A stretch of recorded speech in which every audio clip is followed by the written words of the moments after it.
Enwere ihe na-ada na social media, another arrange testimony na fly keta na social media concerning one pastor je na Zion ministry je na-enye testimony. No, he was an Uber driver. No, na dey ebute ndị mmadụ Zion ministry. At the time, all his customers disengaged. No, since obido butewe ndị mmadụ na-abịa Zion ka ihe ọma bido mewere ya. I listened to that testimony, which I don't want to bring to my platform because I don't used to bring fake things.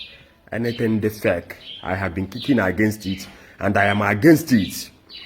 Mana ihe ma ghọtazi bụ Ebuka Obi buru amụma. Have you finished your house? Have you finished your house? Take it, power, power, power. Take it, power. Na juzi ọkwa Ebuka Obi si na abụma ọ na-ebu mara ya ama. Ọkwa Ebuka Obi gwara anyị na amụma ọ na-ebu mara ya ama. Ka ezi ka o si ho marụ na testimony a that guy bịanye no the fake. That guy bụ Uber driver, Uber driver. Bụkwa pastor na another church o. And then we go video ebe ọ nọ na enye testimony na another church. No na-esekpuru ma ọ mee nwunye pastor ha na-ekwe testimony. The same ife ahụ oyi na church ahụ ka oyikwe bịa Zion ministry. And then I say take it power ọ na-ada ndị nọkwa ya n'aka na-ejide sokwuru na-ada. I say power to be wealthy, power to make wealth that you can never be poor. Na ewere onye na-abịa ebe a ga-adị poor. Ihe na-achọ ịjụ bụ, is Ebuka Obi truly a prophet of God?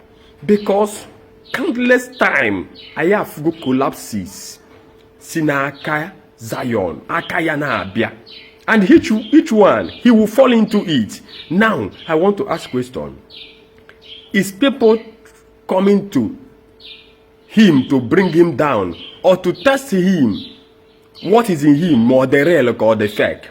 Kona eji aka ha eme arrange ahụ na Zion.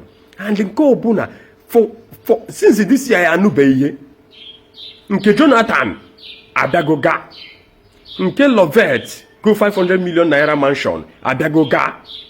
Now nke Uber driver bụ pastor, ọ bụ pastor bụkwara Uber driver, and the investigation is going on na nwoke akpara shishi na shishi adọrọ na owe ebe ọ na-arụ ụlọ. So why is Ebuka Obi giving him prophecy na ọ na-arụ ụlọ? Have you finished your house? Because aka m na-echekwe ịfụ ka ha ga-eji wee mewe damage control, ka ha ga-eji wee kọna that testimony that guy bịa na bịa ministry bịa mee. Biko nu sokwenu onye ọbụla wekwere iri ya gụọ ezi ọnụ, because na ihe a pawagokwa aka o, ihe a na-apakwa aka seriously. Mụwa aghọtara m onye na-afụ ụzọ bụ a prophet. Ke ka ọ ga-esi fall into this cheap type of trap? Kedu ka ọ ga-esi fall in? Kedu ka ọ dị? Is Spirit of God passing message through him for real? Kedu ihe ọ na-enye the guy prophecy na ọrụchago ụnụ ya? Fake testimony with fake prophecy. Hey, boy, na alụkọ ọlụ at the same time with fake power of God. Take it.